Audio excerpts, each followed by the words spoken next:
بسم اللہ الرحمن الرحیم۔ ہم آج آپ کے لیے ایک کتاب حسد کے نام سے ہیں جو شیخ الاسلام حضرت مفتی تقی عثمانی صاحب نے لکھی ہے۔ حسد ایک مہلک بیماری ہے۔ رسول اللہ صلی اللہ علیہ وسلم کا ارشاد ہے، عن ابی ہریرہ رضی اللہ عنہ ان النبی صلی اللہ علیہ وسلم قال ایاکم والحسد فإن الحسد یأکل الحسنات کما تأکل النحار الحطب۔ ابو داود کتاب الادب۔ یعنی ابو ہریرہ رضی اللہ عنہ سے روایت ہے کہ رسول اللہ صلی اللہ علیہ وسلم نے ارشاد فرمایا کہ حسد نیکیوں کو اس طرح کھا جاتا ہے جیسے کہ آگ خشک پتیوں کو۔ حسد ایک باطنی بیماری ہے۔ جس طرح تعالیٰ نے ہمارے ظاہری اعمال میں بعض چیزیں فرض و واجب قرار دی ہیں اور بعض چیزیں گناہ قرار دی ہیں، اسی طریقے سے ہمارے اعمال باطنی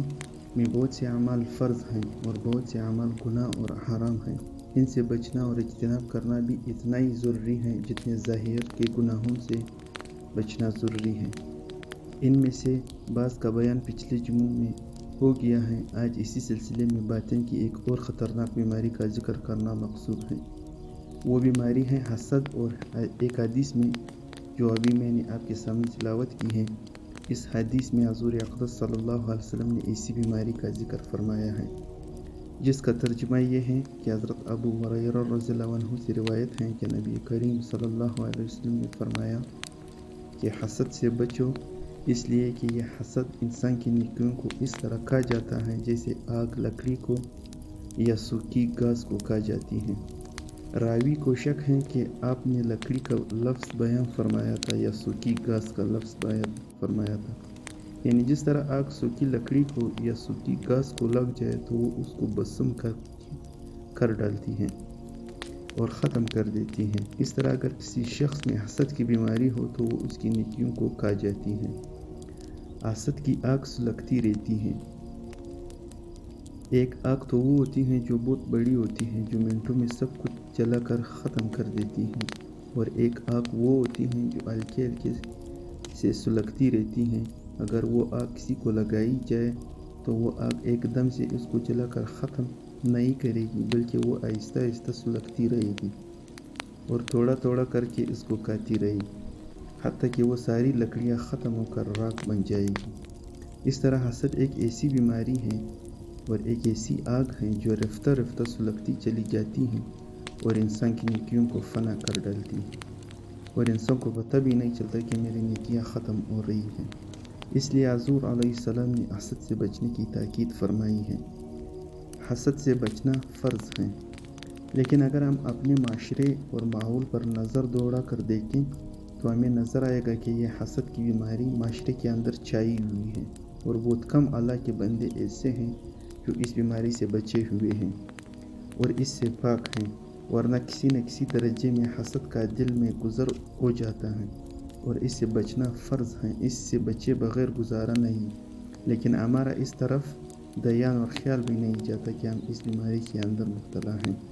اس لیے اس سے بچنے کے لیے بہت اہتمام کی ضرورت ہے۔ پہلے یہ سمجھ لیں کہ حسد کی حقیقت کیا ہے، اور اس کی قسمیں کون کون سی ہیں، اور اس کے اسباب کیا ہیں، اور اس کے علاج کیا ہیں۔ یہ 4 باتیں آج کے بیان کا موضوع ہیں۔ اللہ تعالیٰ اس بیان کو ہمارے دلوں سے اس بیماری کے ختم کرنے کا ذریعہ بنائے، آمین۔ حسد کی حقیقت۔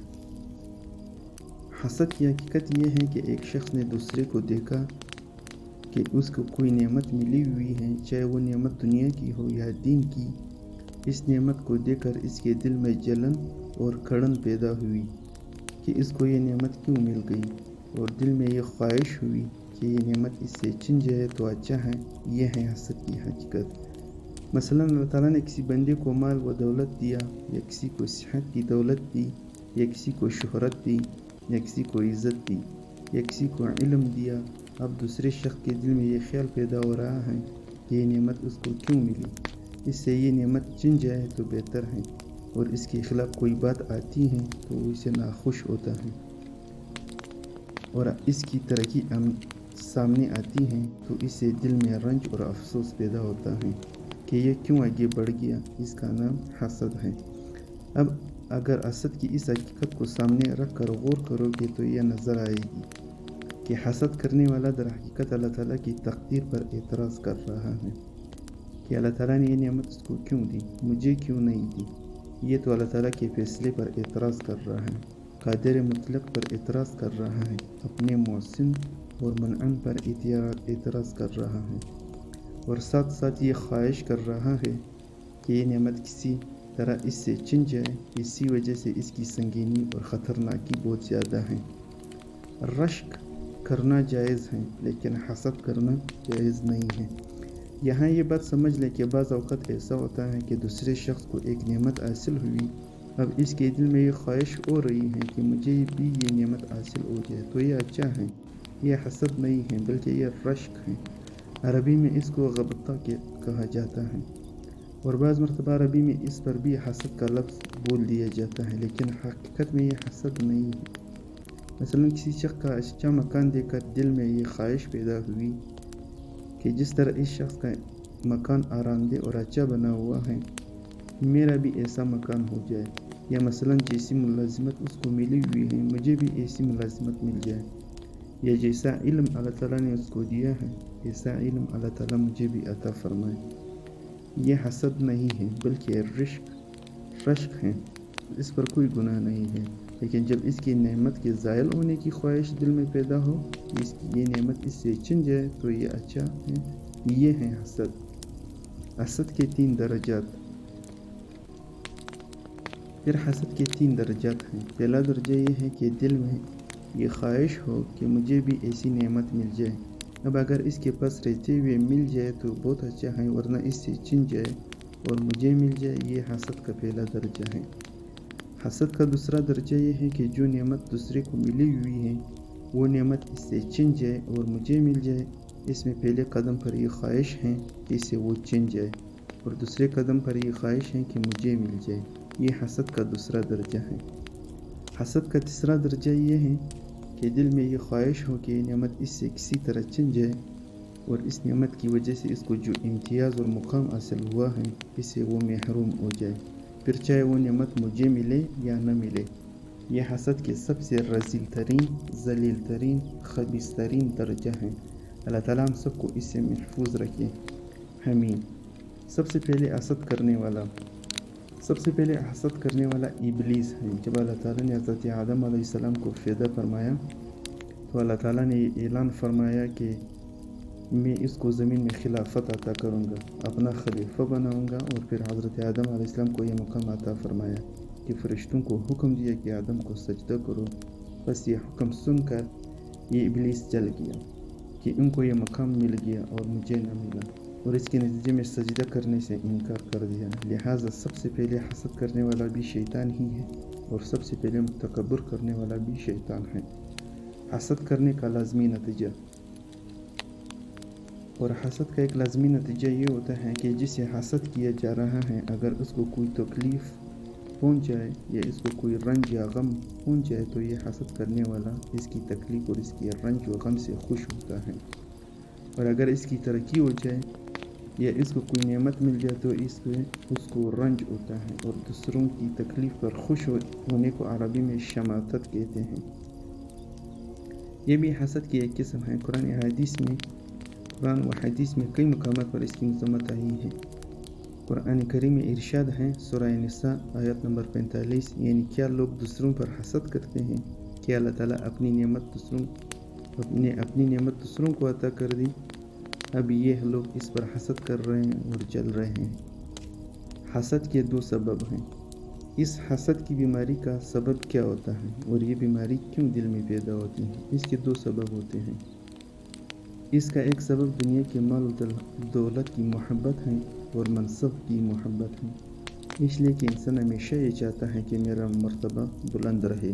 اور میں اونچا رہوں۔ اب اگر دوسرا شخص آگے بڑھتا ہے تو یہ اس کو گرانے کی فکر کرتا ہے، اور اس بیماری کا دوسرا سبب بغض اور کینہ ہے۔ مثلا کسی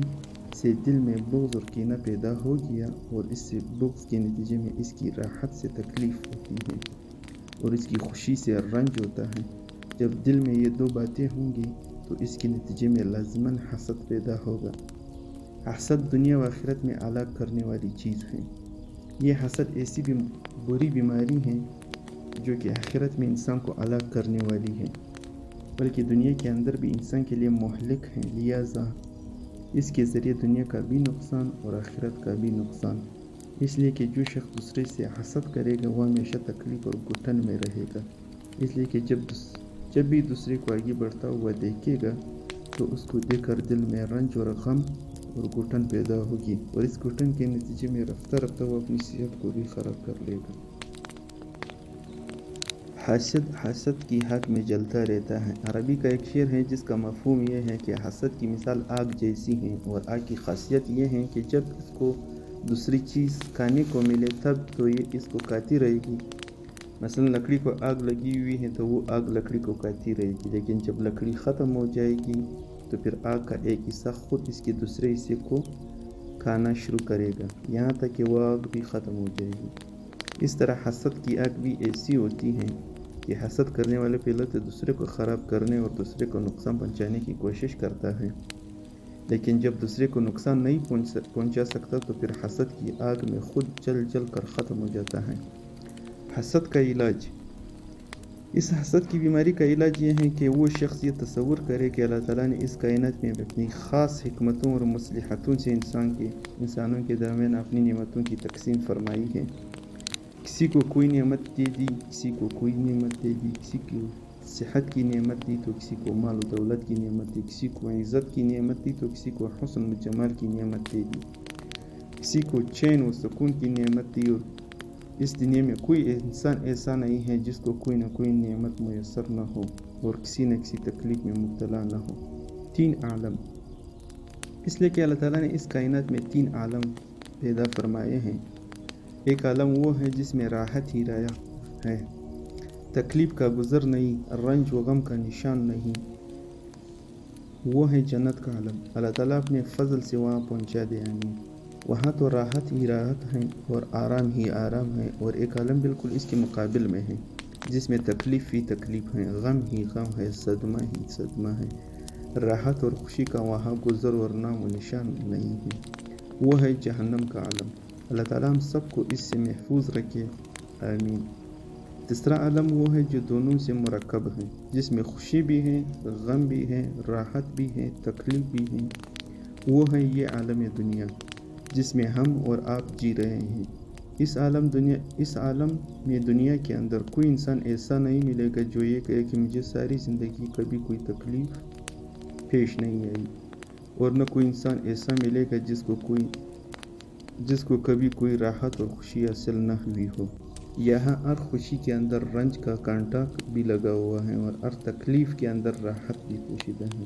نہ یہاں کی راحت خالص ہے اور نہ یہاں کی تکلیف خالص ہے۔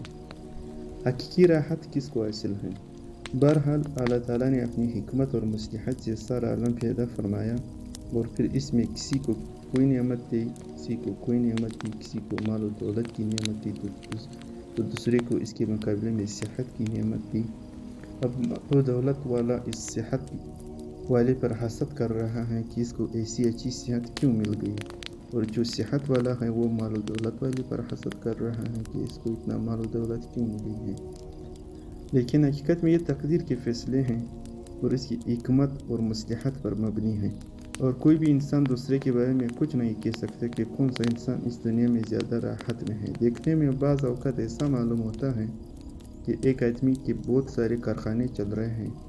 بنگلے کڑے ہیں، کاریں ہیں، نوکر چاکر ہیں، اور دنیا بھر کا عیش و عشرت کا سامان میسر ہے، اور دوسری طرف ایک مزدور ہیں جو صبح سے شام تک پتھر ڈھوتا ہے اور وہ مشکل اپنے پیٹ بھرنے کا سامان کرتا ہے۔ اب اگر یہ مزدور اس مال و دولت والے انسان کو دیکھے گا تو یہی سوچے گا کہ اس کو تو دنیا کی بہت بڑی بڑی نعمتیں میسر ہیں، لیکن اگر ساتھ ساتھ ان دونوں کی اندرونی زندگی میں جان کر دیکھے تو معلوم ہوگا کہ جس شخص کی ملیں کڑی ہیں، جس کے پاس بنگلے اور کاریں ہیں، اور جس کے پاس بے شمار مال و دولت اور عیش و عشرت کا سامان ہے،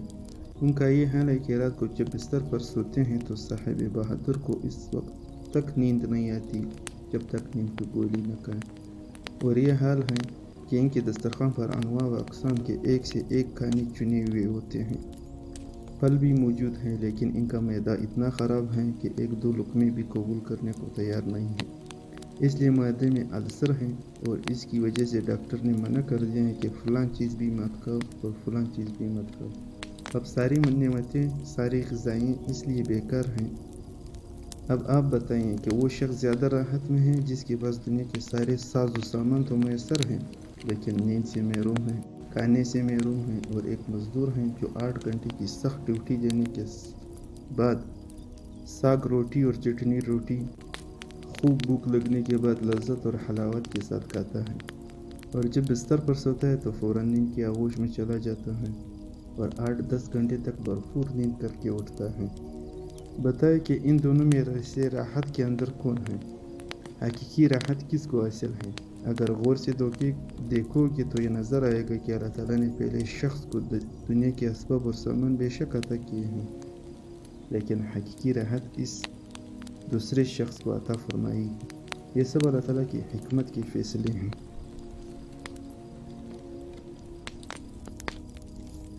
رزق ایک نعمت اور کھلانا دوسری نعمت۔ میرے والد ماجد رحمۃ اللہ علیہ، اللہ تعالیٰ ان کے درجات بلند فرمائے، آمین، ایک مرتبہ فرمانے لگے کہ کھانا کھانے کے بعد یہ دعا جو پڑھی جاتی ہے کہ الحمدللہ الذی اطعمنی ھذا ورزقناہ من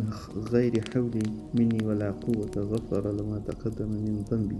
ترمذی شریف، ابواب الدعوات۔ یعنی اللہ تعالیٰ کا شکر ہے جس نے مجھے یہ کھانا کھلایا اور مجھے یہ رزق بغیر میری کوشش اور طاقت کے عطا فرمایا۔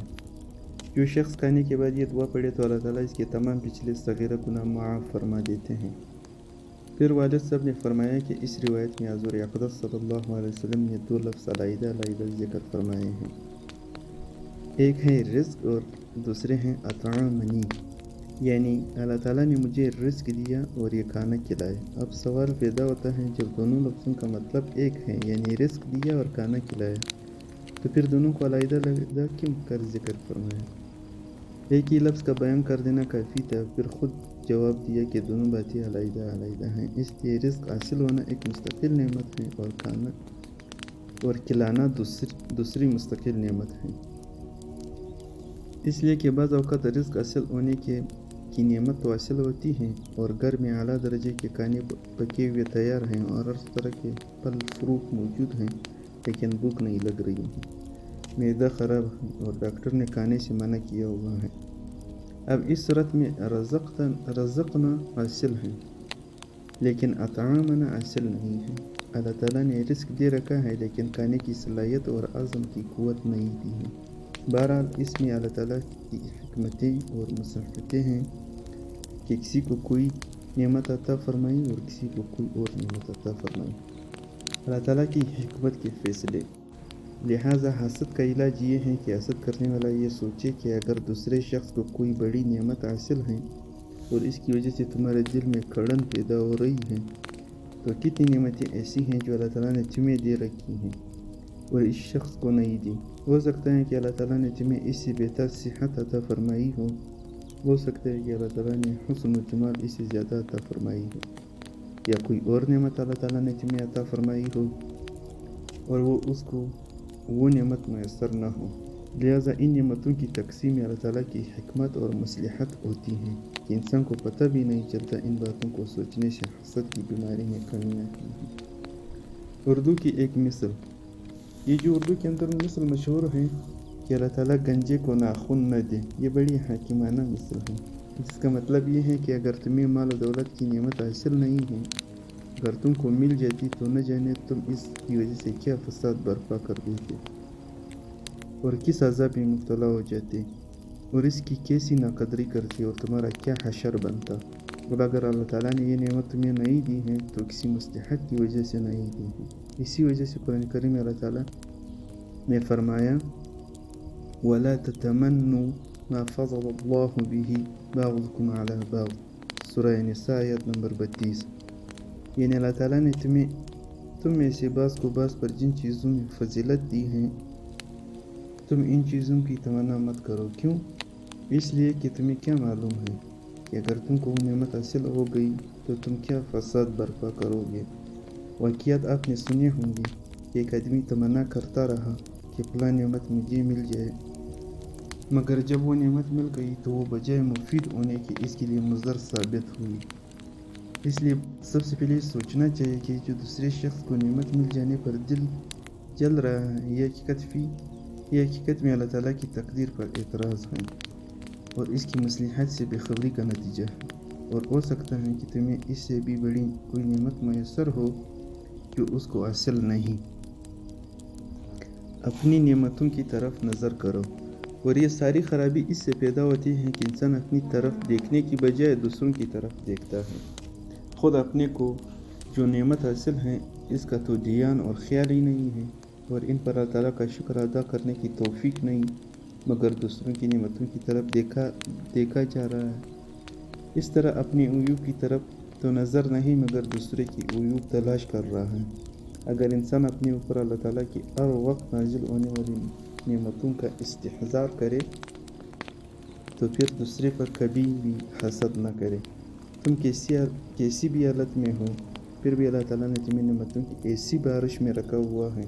اور صبح سے شام تک تمہارے اوپر نعمتوں کی بارش برسا رہا ہے۔ اگر تم اس کا تصور کرتے رہو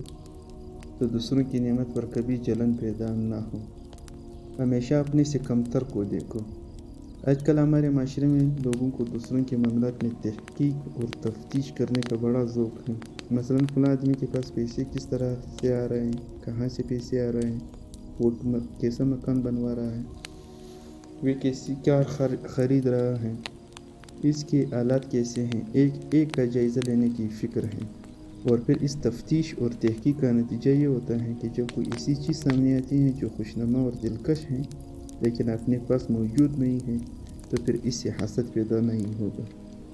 تو اور کیا ہوگا۔ اس لیے وہ مقولہ یاد رکھنے کے قابل ہیں جو پہلے بھی عرض کر چکا ہوں کہ دنیا کے معاملے میں ہمیشہ اپنے سے نیچے والے کو اور اپنے سے کمتر کو دیکھو، اور دین کے معاملے میں ہمیشہ اپنے سے اوپر والے کو دیکھو۔ حضرت عبداللہ ابن مبارک رضی اللہ عنہ رحمۃ اللہ علیہ اور راحت، چنانچہ حضرت عبداللہ بن مبارک رحمۃ اللہ علیہ فرماتے ہیں کہ میں ایک عرصہ دراز تک مالداروں کے محلے میں رہا اور اس کے ساتھ اٹھتا بیٹھتا رہا تو اس زمانے میں مجھ سے زیادہ رنجیدہ اور غمزدہ کوئی نہیں تھا، اس لیے کہ جس کو بھی دیکھتا تو یہ نظر آتا کہ اس کا کپڑا میرے کپڑے سے عمدہ ہے، اس کی سواری میرے سواری سے اعلیٰ ہے، اس کا مکان میرے مکان سے اعلیٰ ہے۔ اس کا نتیجہ یہ نکلا کہ ہر وقت اس غم میں مبتلا رہتا تھا کہ اس کو تو یہ نعمتیں حاصل ہیں مجھے نہیں، اس لیے مجھ سے زیادہ غمزدہ انسان دنیا میں کوئی نہیں تھا۔ لیکن اس کے بعد میں اپنی رہائش ایسے لوگوں کے محلے میں اختیار کر لی جو دنیائی اعتبار سے فقراء اور کم حیثیت کے لوگ تھے، اور ان کے ساتھ اٹھنا بیٹھنا شروع کیا، تو اس کے نتیجے میں حرام میں آ گیا، اس لیے کہ یہاں معاملہ بالکل برعکس تھا۔ اس لیے کہ جس کو بھی دیکھتا ہوں تو یہ نظر آتا ہے کہ میرا لباس اس کے لباس سے عمدہ ہے، میری سواری اس کی سواری سے اعلیٰ ہے، میرے مکان اس کے مکان سے اچھا ہے۔ چنانچہ اس کے نتیجے میں اللہ تعالیٰ نے مجھے قلبی راحت عطا فرمائی۔ خواہشات ختم ہونے والی نہیں ہیں۔ یاد رکھیں، کوئی انسان اگر دنیا کے اسباب جمع کرنے میں آگے بڑھتا چلا جائے تو اس کی کوئی انتہا نہیں ہے۔ ایک شعر ہے، کھارے دنیا کسے تمام نہ کر، دنیا کا معاملہ کبھی پورا نہیں ہوتا۔ اس دنیا کے اندر جو سب سے زیادہ مالدار انسان ہو اسے جا کر خود کو کہ کیا تمہیں سب چیزیں حاصل ہو گئی ہیں، اب تمہیں کچھ نہیں چاہیے، وہ جواب میں یہی کہے گا کہ ابھی تو مجھے اور چاہیے۔ وہ بھی اس فکر میں نظر آئے گا کہ اس مال میں اور اضافہ ہو جائے۔ متنبی عربی زبان کا ایک بڑا شاعر ہے، اس نے دنیا کے بارے میں بڑی حکیمانہ بات کہی ہے، وہ یہ ہے یعنی اس دنیا سے آج تک کسی کا پیٹ نہیں بھرا، یا کوئی خواہش تم پوری کرو گے تو اس کے بعد فوراً دوسری خواہش پیدا ہو جائے گی۔ ہر خواہش ایک نئی خواہش کو جنم دیتی ہے اور ہر اجت ایک نئی اجت کو جنم دیتی ہے۔ یہ اللہ کی تقسیم ہے۔ کہاں تک حسد کرو گے، کہاں تک دوسرے کی نعمتوں پر غمزدہ ہوں گے۔ اس لیے کہ یہ بات تو پیش آئے گی کہ کوئی شخص کسی نعمت میں تم سے آگے بڑھا ہوا نظر آئے گا اور کوئی شخص کسی دوسری چیز میں تم سے آگے بڑھا ہوا نظر آئے گا۔ لہٰذا سب سے زیادہ اس بات کا تصور کرنے کی ضرورت ہے کہ یہ اللہ تعالیٰ کی تقسیم ہے اور اللہ تعالیٰ ان چیزوں کو اپنی حکمت اور مصلحت سے تقسیم فرما رہا ہے، اور اس مصلحت اور حکمت کو تم سمجھ بھی نہیں سکتے ہو، اس لیے کہ تم بہت محدود دائرے میں سوچتے ہو، تمہاری عقل محدود، تمہارے سوچنے کا دائرہ محدود، اور اس محدود دائرے میں تم سوچتے ہو، اس کے مقابلے میں اللہ تعالیٰ کی حکمت بالغہ پوری کائنات کو محیط ہیں۔ وہ یہ فیصلے فرماتے ہیں کہ کس کو کیا چیز دینی ہے اور کس کو کیا چیز نہیں دینی۔ بس اس پر غور کرو گے تو اس کے ذریعے حسد کا مادہ ختم ہوگا اور حسد کی بیماری میں کمی واقع ہوگی۔ حسد کا دوسرا علاج۔ اس حسد کی بیماری کا ایک دوسرا مؤثر علاج یہ ہے کہ وہ یہ کہ حسد کرنے والا یہ سوچے کہ میری خواہش تو یہ ہے کہ جس شخص سے میں حسد کر رہا ہوں اس سے وہ نعمت چن جائے، لیکن معاملہ ہمیشہ اس خواہش کے برعکس ہی ہوتا ہے۔ چنانچہ جس سے حسد کیا ہے اس شخص کا تو فائدہ ہی فائدہ ہے، دنیا میں بھی اور آخرت میں بھی، اور حسد کرنے والے کا نقصان ہی نقصان ہے۔ دنیا میں اس کا فائدہ یہ ہے کہ جب تم نے دنیا میں اس کو اپنا دشمن بنا لیا تو یہ اصول ہیں کہ دشمن کی خواہش یہ ہوتی ہے کہ میرا دشمن ہمیشہ رنج اور غم میں مبتلا رہے، لہٰذا جب تک تم حسد کرو گے رنج و غم میں مبتلا رہو گے، اور وہ اس بات سے خوش ہوتا رہے گا کہ تم رنج و غم میں مبتلا ہو۔ یہ تو اس کا دنیاوی فائدہ ہے، اور آخرت کا فائدہ یہ ہے کہ تم اس سے جتنا حسد کرو گے اتنا ہی اس کے نمایاں اعمال کے اندر نیکیوں میں اضافہ ہوگا، اور وہ چونکہ مظلوم ہیں اس لیے آخرت میں بھی اس کے درجات بلند ہوں گے۔ اور حسد کی لازمی خاصیت یہ ہے کہ یہ حسد انسان کو غیبت پر، عیب جوئی پر، چغل خوری پر اور بے شمار گناہوں پر آمادہ کرتا ہے، اور اس کا نتیجہ یہ ہوتا ہے کہ خود حسد کرنے والے کی نیکیاں اس کے اعمال نامے میں منتقل ہو جاتی ہیں، اور اس لیے کہ جب تم اس کی غیبت کرو گے اور اس کے لیے بد دعا کرو گے تو تمہاری نیکیاں اس کے نامہ اعمال میں چلی جائیں گی، جس کا مطلب یہ ہے کہ تم جتنا حسد کرو گے اپنی نیکیوں کے پیکٹ تیار کر کے اس کے پاس بیچ رہے ہو، تو اس کا فائدہ ہو رہا ہے۔ اب اگر ساری عمر حسد کرنے والا حسد کرے گا تو وہ اپنی ساری نیکیاں گنوا دے گا اور اس کے نامہ اعمال میں ڈال دے گا۔ امام ابو حنیفہ رحمۃ اللہ علیہ کا غیبت سے بچنا۔ اور یہ بات بہت مشہور ہے کہ امام ابو حنیفہ رحمۃ اللہ علیہ کی مجلس میں کوئی شخص کسی کی غیبت نہیں کر سکتا تھا، اس لیے کہ وہ نہ غیبت کرتے تھے اور نہ غیبت سنتے تھے، ان کی مجلس ہمیشہ غیبت سے خالی ہوتی تھی۔ ایک دن امام ابو حنیفہ رحمۃ اللہ علیہ نے اپنے شاگردوں کے سامنے غیبت اور حسد کی برائی بیان کی اور ان کو یہ سمجھانے کے لیے کہ غیبت سے نیکیاں چلی جاتی ہیں، فرمانے لگے کہ یہ غیبت ایسی چیز ہے جو غیبت کرنے والوں کی نیکیاں کو اس شخص کی طرف منتقل کر دیتی ہیں جس کی غیبت کی گئی ہو، اس لیے میں کبھی غیبت نہیں کرتا، لیکن اگر کبھی میرے دل میں یہ خیال بھی آئے کہ میں غیبت کروں تو اس وقت میں اپنے ماں باپ کی غیبت کروں، اس لیے کہ اگر غیبت کے نتیجے میں میری نیکیاں جائے گی تو میرے ماں باپ کے نامہ اعمال میں جائے گی، اور گھر کی چیز گھر میں ہی رہے گی، کسی غیر کے پاس نہیں جائے گی۔ اشارہ اس بات کی طرف کر دیا کہ یہ غیبت اور حسد کرنے والے اپنے دل میں تو دوسرے کی برائی چاہ رہا ہے، لیکن حقیقت میں وہ اس کو دنیا کا فائدہ پہنچا رہا ہے اور آخرت کا فائدہ پہنچا رہا ہے اور نقصان کر رہا ہے، اس لیے غیبت کرنا اور حسد کرنا کتنی احمقانہ حرکت ہے۔ حقیقی مفلس کون ہے؟ حدیث شریف میں آتا ہے کہ ایک مرتبہ حضور اقدس صلی اللہ علیہ وسلم نے صحابہ کرام سے پوچھا کہ بتاؤ مفلس کون ہے؟ صحابہ کرام رضی اللہ عنہم نے عرض کیا کہ مفلس وہ ہیں جس کے پاس پیسے نہ ہوں۔ آپ صلی اللہ علیہ وسلم نے فرمایا کہ نہیں، یہ حقیقی مفلس نہیں ہے، بلکہ حقیقی مفلس وہ ہیں کہ جو اپنے نامہ اعمال میں بہت ساری نیکیاں، بہت ساری نمازیں، بہت سارے روزے، بہت ذکر و اذکار اور تسبیحات لے کر دنیا سے جائے گا، لیکن جب قیامت کے روز اللہ تعالیٰ کے پاس حساب و کتاب کے لیے حاضر ہوگا تو وہاں پر لوگوں کی بھیڑ لگی ہوگی۔ ایک کہے گا کہ اس نے میرا فلاں حق پامال کیا تھا، دوسرے کہے گا کہ اس نے میرا فلاں حق ضائع کیا، تیسرا کہے گا کہ اس نے میرا فلاں حق دبایا تھا۔ اب وہاں کی کرنسی یہ نوٹ تو ہوں گے نہیں کہ ان کو دے کر حق پورا کر دیا جائے، وہاں کی کرنسی تو نیکیاں ہیں۔ چنانچہ اللہ تعالیٰ حکم فرمائیں گے کہ ان لوگوں کے حقوق کے بدلے میں اس شخص کی نیکیاں دے دی جائے۔ اب ایک شخص اس کی نمازیں لے کر چلا جائے گا تو دوسرا شخص اس کی روزے لے کر چلا جائے گا، کوئی اس کا ذکر و اذکار لے کر جائے گا، اس طرح اس کی تمام نیکیاں ختم ہو جائیں گی، لیکن لوگوں کے حقوق پورے نہیں ہوں گے۔ چنانچہ اللہ تعالیٰ فرمائیں گے جب نیکیاں ختم ہو گئی تو صاحب حقوق کے گناہ اس کے عمل نامے میں ڈال کر اس کے حقوق ادا کر دو،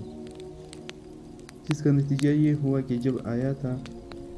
تو اس وقت نامہ اعمال نیکیوں سے بھرا ہوا تھا، اور جب واپس جا رہا ہے تو نہ صرف یہ کہ خالی ہاتھ ہیں بلکہ گناہوں کا بوجھ اپنے ساتھ لے جا رہا ہے۔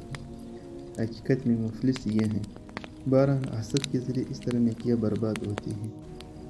ترمذی ابواب صفت القیامہ باب ما جاء فی شأن الحساب، حدیث نمبر 2535۔ اگر اللہ تعالیٰ اپنے فضل سے کسی شخص کو آئینے کی طرح ایک دل عطا فرمائے جس میں نہ حسد ہو، نہ بغض ہو، نہ غیبت ہو، نہ کینہ ہو، تو اس صورت میں اگرچہ اس کے نامہ اعمال میں بہت زیادہ نوافل اور بہت زیادہ ذکر و اذکار اور تلاوت نہ بھی ہوں،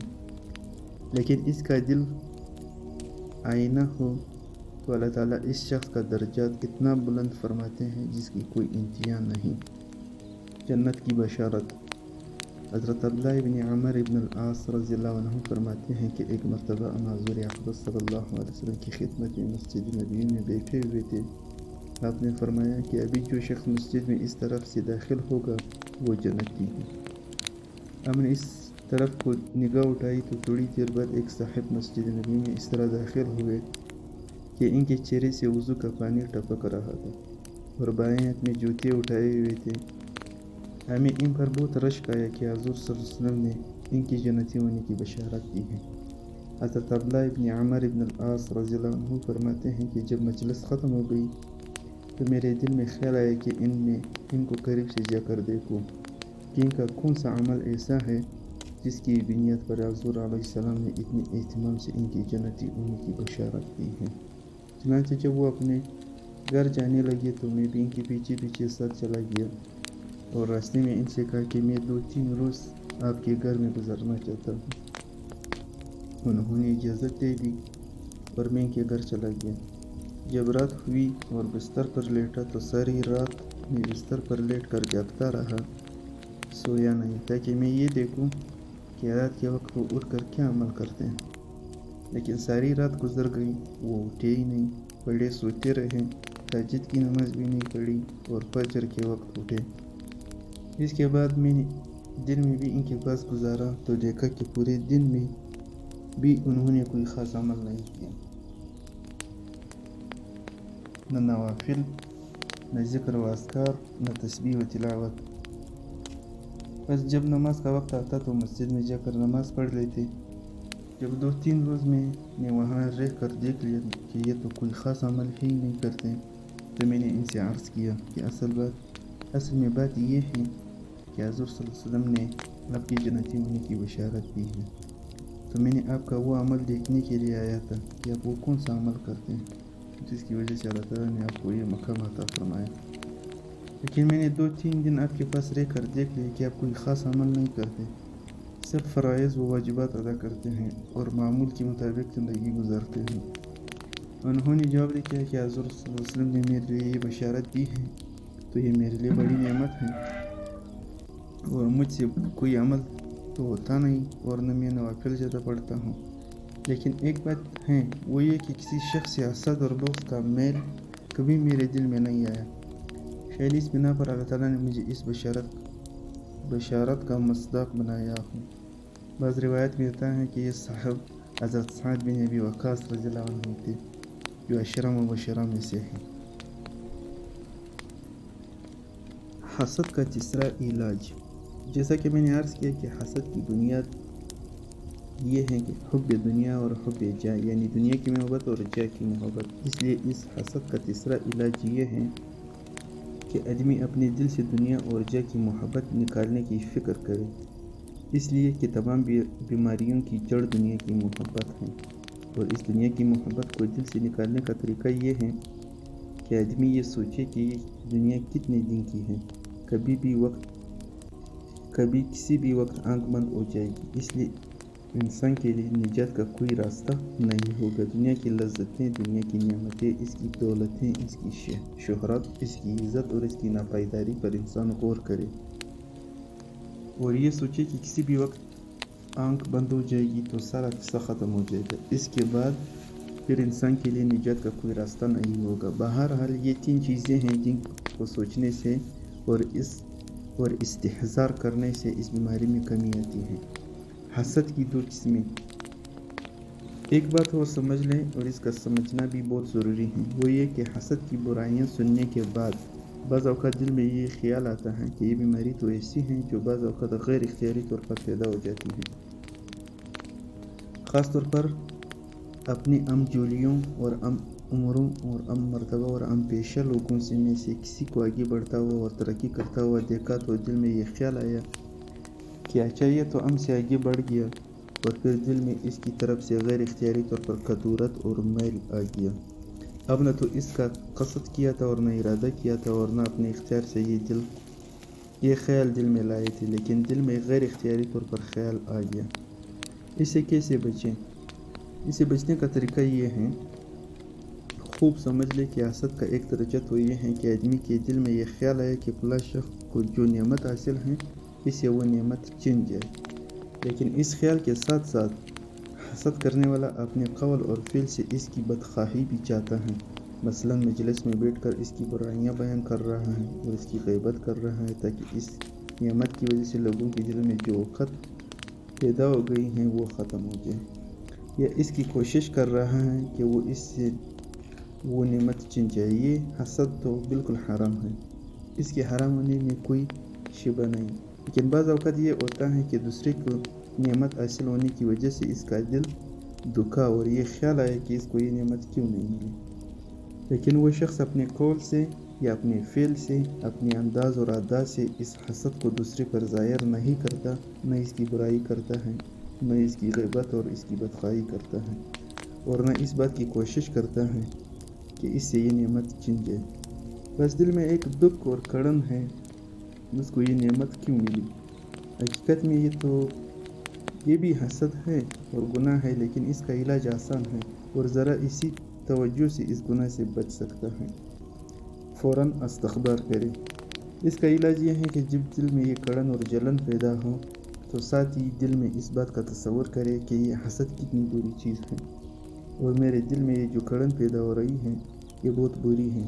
اور جب اس قسم کا خیال دل میں پیدا ہو اور فوراً استغفار کرے تو یہ سوچے کہ مجھے نفس اور شیطان بہکا رہے ہیں، یہ میرے لیے عیب کی بات ہے، لہٰذا جب حسد کے خیال کے ساتھ ساتھ اس کی حسد کی برائی بھی دل میں لے آیا تو اس حسد کا گناہ ختم ہو جائے گا انشاءاللہ۔ اس کے حق میں دعا کرے۔ بزرگوں نے لکھا ہے کہ جب دل میں دوسروں کی نعمت دیکھ کر حسد اور جلن پیدا ہو تو اس کا علاج یہ بھی ہے کہ تنہائی میں بیٹھ کر اللہ تعالیٰ سے اس کے حق میں دعا کرے کہ یا اللہ یہ نعمت جو آپ نے اس کو عطا فرمائی اور زیادہ عطا فرما، اور جس وقت وہ یہ دعا کرے گا اس وقت دل پر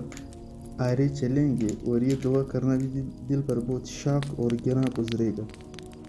لیکن زبردستی یہ دعا کریں کہ اللہ تعالیٰ اس کو اور ترقی عطا فرمائے اور اس کی نعمت میں اور برکت عطا فرمائے، اور ساتھ ساتھ اپنے حق میں بھی دعا کریں کہ یا اللہ میرے دل میں اس نعمت کی وجہ سے جو کڑن اور جلن پیدا ہو رہی ہے اپنی فضل اور رحمت سے اس کو ختم فرما۔ خلاصہ یہ ہے کہ یہ 3 کام کریں، ایک یہ کہ اپنے دل میں جو کڑن پیدا ہو رہی ہے اور اس کی نعمت کی زوال کا جو خیال آ رہا ہے اس کو دل سے برا سمجھے، دوسرا یہ کہ اس کے حق میں دعا خیر کرے، تیسرے اپنے حق میں دعا کرے کہ اللہ تعالیٰ میرے دل سے اس کو ختم فرمائے۔ ان 3 کاموں کے کرنے کے بعد بھی اگر دل میں غیر اختیاری طور پر جو خیال آ رہا ہے تو امید ہے کہ اللہ تعالیٰ کے ہاں اس سے پر مواخذہ نہیں ہوگا انشاءاللہ، لیکن اگر دل میں خیال تو آ رہا ہے لیکن اس خیال کو برا نہیں سمجھنا ہے اور نہ اس کے تدارک کی فکر کرتا ہے، نہ اس کی تلافی کرتا ہے، تو اس صورت میں وہ گناہ سے خالی نہیں۔ زیادہ رش کرنا بھی اچھا نہیں ہے، جیسا کہ میں نے عرض کیا کہ اگر دوسرے کی نعمت کے چھن جانے کی خواہش دل میں نہ ہو بلکہ صرف یہ خیال ہو کہ یہ نعمت مجھے بھی مل جائے، اگرچہ یہ حسد تو نہیں ہے بلکہ یہ رشک ہے، لیکن اس استحضار کرنا اور سوچنا بالآخر حسد تک پہنچا دیتا ہے۔ لہٰذا اگر دنیا کے مال و محبت کی وجہ سے کسی پر رشک آ گیا تو یہ بھی کوئی اچھی بات نہیں ہے، اس لیے کہ یہی رشک بعض اوقات دل میں مال و دولت کی حرص پیدا کر دیتا ہے، اور بعض اوقات یہ رشک آگے چل کر حسد بن جاتا ہے۔ دین کی وجہ سے رشک کرنا اچھا ہے، لیکن اگر دینداری کی وجہ سے رشک پیدا ہو رہا ہے تو یہ بہت اچھی بات ہے، اس لیے کہ حدیث شریف میں حضور اقدس صلی اللہ علیہ وسلم نے ارشاد فرمایا، صحیح بخاری کتاب العلم، اس حدیث میں حسد سے مراد رشک ہے، یعنی حقیقت میں یہ رشک کے قابل صرف دو انسان ہیں۔ ایک وہ انسان قابل رشک ہے جس کو اللہ تعالیٰ نے مال دیا ہے اور وہ اس مال کو اللہ تعالیٰ کے راستے میں خرچ کر رہا ہے اور اس کو اپنے لیے ذخیرہ یا آخرت بنا رہا ہے،